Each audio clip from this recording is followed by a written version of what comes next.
My story is sort of unusual, and I wouldn't recommend it actually for most undergraduates, but my dream in life was to be a pilot in the Navy, and that's what I had got, when I started undergraduate, that's what I was going to do. That's basically what I committed myself to do. And I thought that political science would be a good major because politics are an important part of military operations, so I specialized in that. And then my senior year of college, I had a massive asthma attack, which disqualified me from military service. So I had all this training in political science. I thought it was interesting.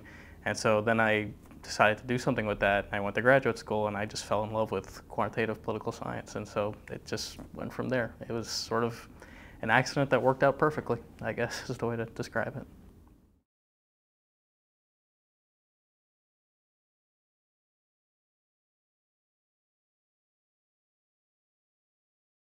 Well, the first thing I say is that one of the things with politics, especially American politics, is there's a lot of noise going on.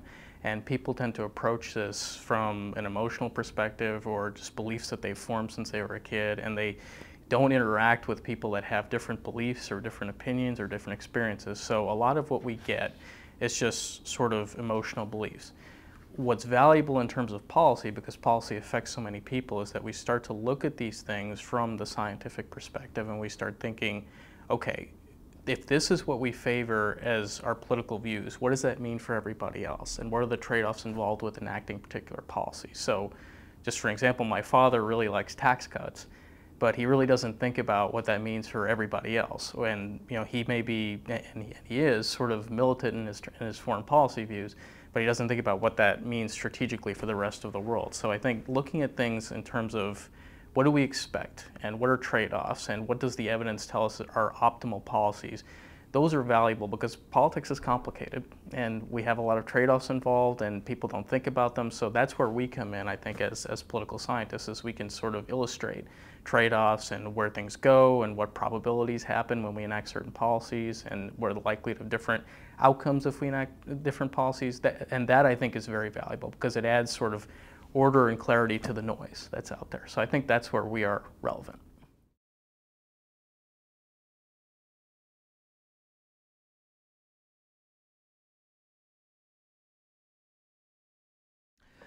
I became interested in studying terrorism largely when I was an undergraduate. This was before 9/11, but for whatever reason, this topic always interested me, and this was just for a long time.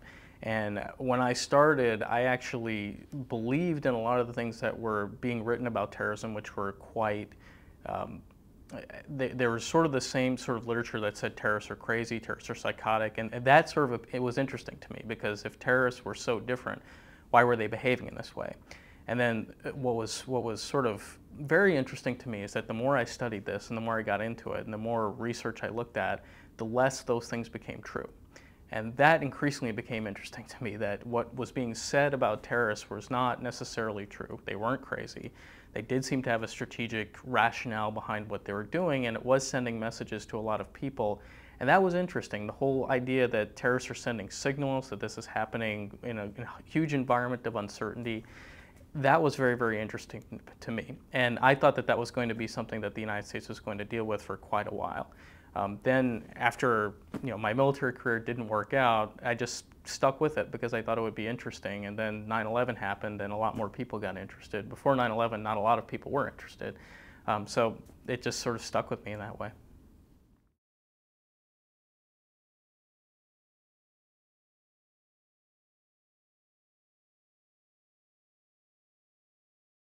I've heard a lot of people question whether or not what political scientists do is whether or not that's relevant to something like terrorism that has this sort of real world shock implications and can be very, very significant and can harm a lot of people. And my argument is often to look at what else out there is there, what else is out there, right? Is there another framework out there that allows us to understand these events aside from just our emotional response? Or should we study what's going on in these attacks and what do they mean? And should we do that from a rational perspective? And just to give you an example of this, in sort of the work that's out there on terrorism, we see very shocking events. We know that and we typically respond by thinking terrorists are beyond the pale, or that they are insane, or that they don't think like we do, or that they're certainly not rational. But if we go to some of the research that's been done scientifically, we see there is a strategic incentive for terrorists to appear non-rational and to appear as if they are beyond the pale. And that provides bargaining power for a lot of these terrorist groups. So oftentimes when we say they're not like us, we can't negotiate with them, we don't think like they do, they're just different, that is exactly what terrorists want the response to be. So if we don't think about these things scientifically, in a way, we're playing right into what a lot of terrorists want us to do. That's where social science and political science in particular, I think, is really valuable, because it helps us understand what do terrorists want, what are they trying to achieve, how are they behaving strategically, and given that, how should we respond?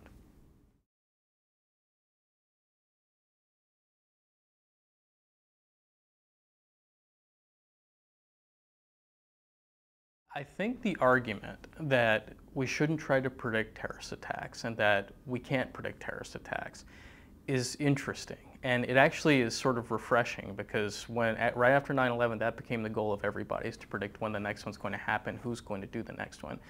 The nice thing about Mueller is he doesn't necessarily use quantitative techniques like I would, but he does look at some data out there in a rudimentary way, and he says, if you look at the number of Americans killed as a result of terrorism, it tends to be pretty small. It's fewer than people killed in traffic accidents, which is true. If we look at the data, that's absolutely true. So he says maybe this isn't as big a threat as people say it is, and maybe it's politicized and made to be a big threat.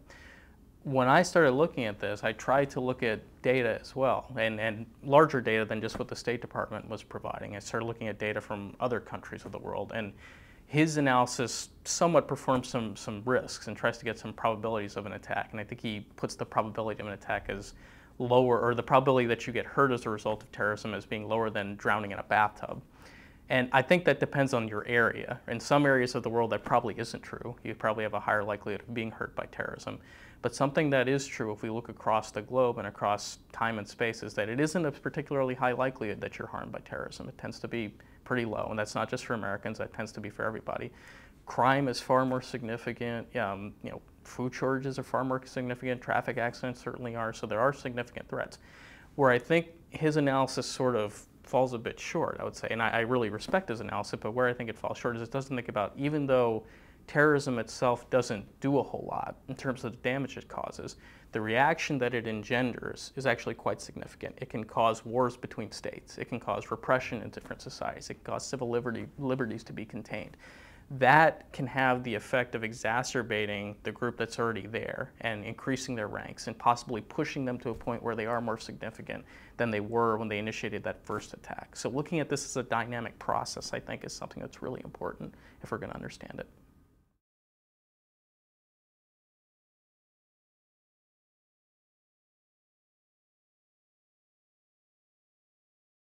Mueller would argue that by reacting in the way that the United States does and other countries do to some extent, we are playing into the terrorists' hands. We make terrorist attacks to be such a significant phenomenon and such an existential threat that we elevate the importance of these groups to a large extent when they don't do a whole lot of damage in the aggregate. They really just don't.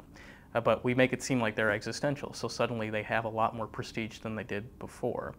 What I think is interesting, though, and something that's worth pondering is, why do leaders do that, right? I mean, I think something to think about is, if we can establish, and we know as ordinary civilians or academics that this is not what leaders say it is, and that leaders shouldn't do this, and by doing that, they're playing into the terrorists' hands.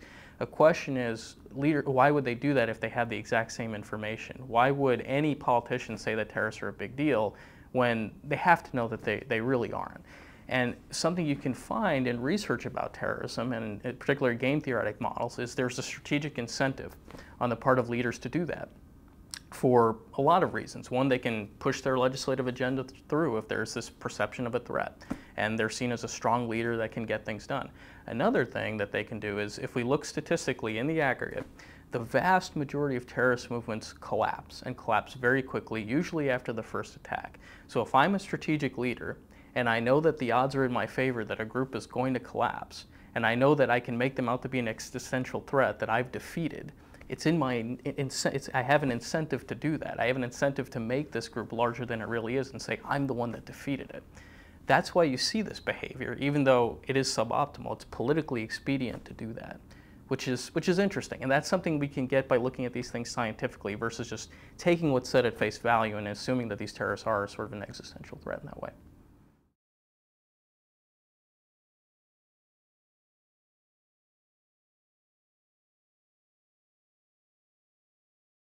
What Mueller, I think, is doing, and I think it's very important, and I don't want to. It's a perfectly valid approach, and there's lots of different ways to do social science research. And what he's doing is basically presenting us with a nice empirical puzzle. I think that he says we know from just the literature and we know from contemporary events that people take terrorism very seriously. But a question is, why do they do that? If we really try to examine what terrorism does and what terrorists want and what they're trying to achieve, should we really be doing that? And so there is sort of this puzzle that's presented to us by Mueller. I don't think he quite answers the question as to why leaders do that. But he does say, look, most terrorists have sort of limited aims. A lot of them really don't know what they're doing. A lot of them are just trying to incite fear, and we always play into that. Why do we do that? Now, where someone like me would come in, where my method is to sort of ask these puzzles, sort of think about these puzzles, and then to build a logical model, just a sort of play model of the real world, which is designed to capture through formal logic what the causal processes behind these things are. So I would take a puzzle like Mueller is proposing, which is why do leaders do that? And I would build a game theoretic model, which is supposed to capture the strategic interaction between different entities. And from that model, I could then establish a leader has an incentive to play up the threat of terrorism under these conditions. A leader has an incentive not to play up the threat of terrorism under other conditions. And then I could then establish empirical hypotheses that allow me to then test those propositions on real-world data. And I use the large-N statistical approach where I collect as much data as I possibly can, and I then do statistical analysis to see if the hypotheses that are derived from the game theoretic model match the real world. And if they don't, then I can go back and think, where is my model going wrong? Where can I possibly alter things? What am I missing? What components are not there that might be explaining what's happening in the real world? If it does, then I can say I have one explanation of what's going on in the real world. I can then look to others to see if they're better, if they're simpler, if they're more comprehensive, and I can keep building on that. So my approach is to use game theory and then combine it with large-N statistical tests.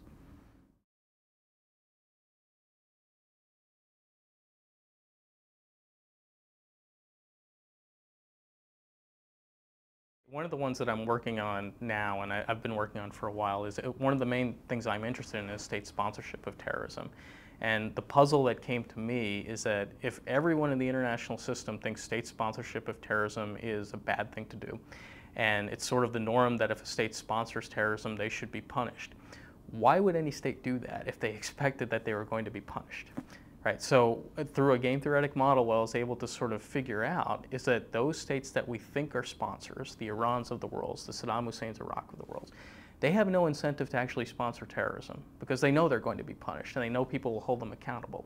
But if there are states out there that we don't think of as sponsors, like Pakistan, for example, those are the states that have an incentive to actually sponsor terrorism because we don't think that they're sponsors. And because we don't think that they're sponsors, we think they're instead host states that are just helpless against these terrorists. The typical policy response is to try to build up these states' militaries, to give them all sorts of resources, to give them economic goods, so they can then fight the terrorists. But in a sense, by doing that, what we do is create an incentive for these states to continue having a terrorism problem. Right? So from Pakistan's perspective, the United States turned away from Pakistan following the Afghan war and just ignored it until 9/11. Then all of a sudden when 9/11 happened, the United States started pouring a ton of economic and military resources into Pakistan. So if I'm the leader of Pakistan, I think to myself, I get a lot of goodies from the United States if I have a terrorism problem. So I won't give up the terrorism problem. I'll keep that risk going as long as I possibly can and milk this as long as I possibly can. So that was interesting to me, that there was this sort of incentive to support terrorism when people didn't think you are a sponsor of terrorism. When people think you are a sponsor of terrorism, you have every incentive you can possibly do to say you're not, to say this isn't something you do. But at the same time, the terrorist group that's operating within your territory has an incentive to sort of signal that you are indeed a sponsor, especially if they want to destabilize your state, because then that might provoke a retaliatory strike or something like that. So there's this whole interesting signaling game going on in these types of crises that I didn't think about before I started really researching this. So those are some things that have surprised me.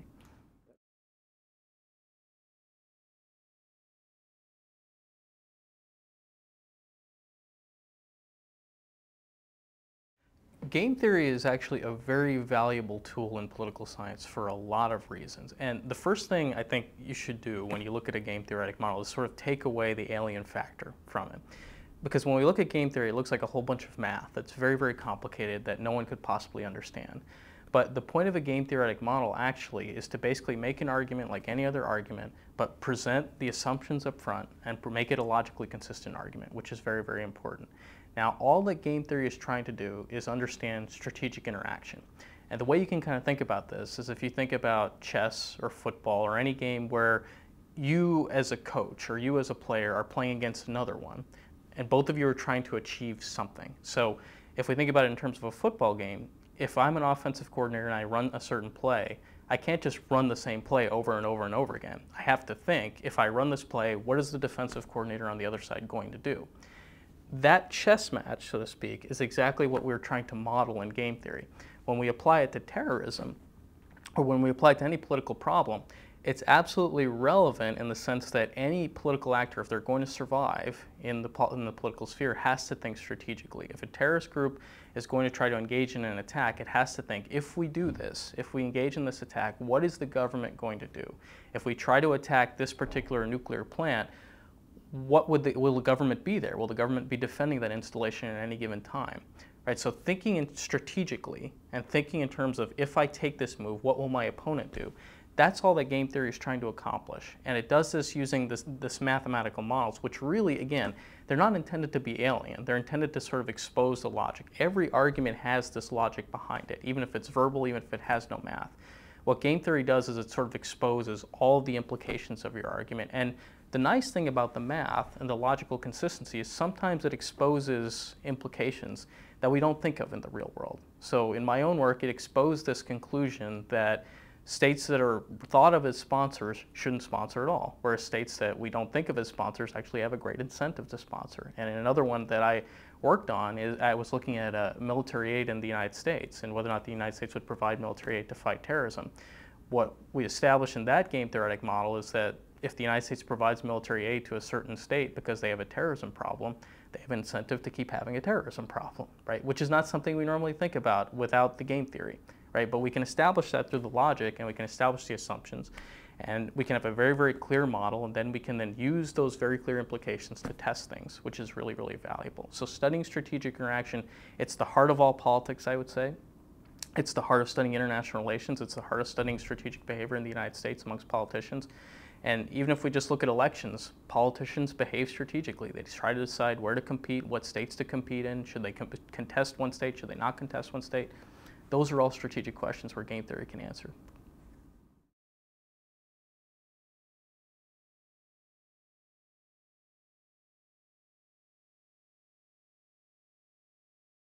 I think the implication of my work and Mueller's work for American foreign policy is sometimes, and this is something I found with a lot of policymakers that's difficult to sort of grasp, sometimes the best response to foreign policy events like transnational terrorist attacks is really to do nothing, is really just to sort of treat it as a random event. Because if we look at a lot of data, we see that's sort of what it seems to be, is that it is a random event to a large extent. These aren't very frequent. These happen sort of sometimes. They kill sort of a random amount of people depending on how effective the attack was.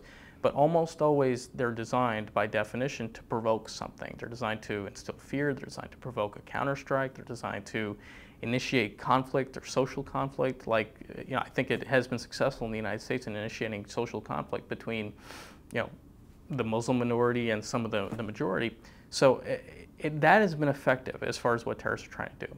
What I would say then that the policy implication is that we shouldn't elevate terrorism to the level that we do.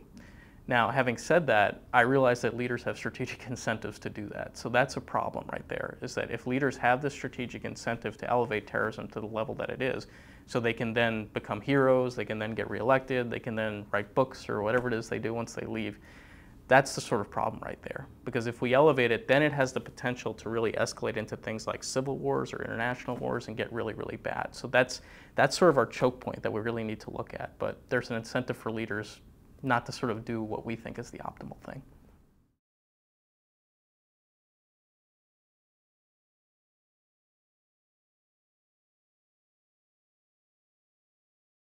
The main thing I would want students to take away, and the main thing I want students to take away from my class, is that by itself, terrorism is not all that devastating. 9/11, if we look at a lot of data, is a huge outlier. Most of the time, like Mueller says, a few hundred people die per year. Even if it were more, it's not that much in relative to other significant risks out there. But if terrorism is elevated to that level, and a government tries to enact these responses that are going to defeat the terrorist groups, that may work, and I think 7 times out of 10 it will. But if it doesn't, then it has the potential to escalate into this very, very long cycle of strikes and counterstrikes, and then mobilization on the part of the group versus counter-mobilization on the part of the government. And if it gets significant enough, it reaches a level where we're looking at a civil war or an internationalized civil war. And those conflicts are incredibly, incredibly destructive and incredibly difficult to resolve. So I think it's important to sort of step back when we observe these things that are very, very emotionally charged and think, what was the point of this? Where is this going to lead us? And do we want to go there? And almost always when we look at the Civil War literature, something that's just been very, very obvious to almost anyone that's studied it is that these are incredibly intractable conflicts, and most of the time they don't resolve themselves. Most of the time any sort of peace-building effort fails. So a question I would want students to ask themselves is, even though terrorism by itself seems very, very devastating, very, very emotional charge, and your automatic response is you want to respond, is it worth going down that road? That's something I would want, and that's something I really emphasize in my terrorism classes. Do you really want to go down that road? If we sort of know where this road is likely to lead, do we want to take that risk?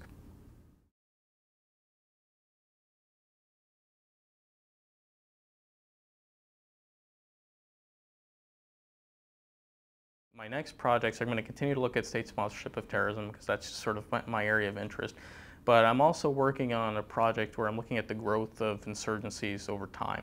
And something that's come up in some of my other work is that insurgencies at their initial stages, or terrorist campaigns, are quite vulnerable, and they're often likely to fail.